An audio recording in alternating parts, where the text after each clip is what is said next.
me, this is all completely doable. And I have to tell you that fish can't see water. They swim in it every day and they can't see it. Well, we are swimming in some homework waters, and I'm going to ask us to step back and see it today as much as I possibly can. All right, so here we go.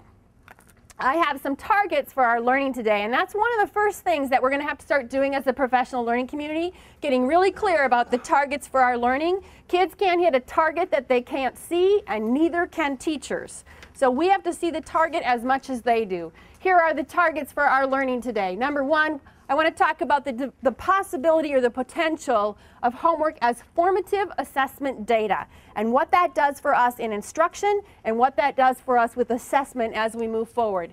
And I want to talk about it as what are the promising practices in the design and use of homework based on what the research has to say. So what's out there? Now, if you Googled the word homework, which I did to get ready for this, you will find about 5 million hits and as many different opinions on whether or not this is a good thing to do. And you will find it by every key stakeholder group. You'll find it by teachers, you'll find it by students, you'll find it by parents, you'll find it by policymakers.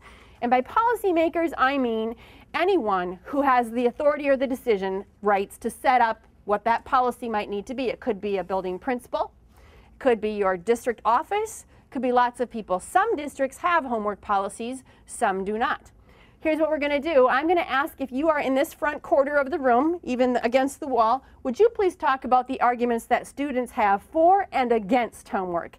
And if you are in this back quadrant back here, would you please talk about the arguments that parents have for and against? And if you're in this section over here, would you please take a couple minutes to talk to the person next to you about the arguments that teachers have for and against? Believe me, we have them against as much as for. And then up here, would you take a minute to talk about policymakers? What are their arguments for and against?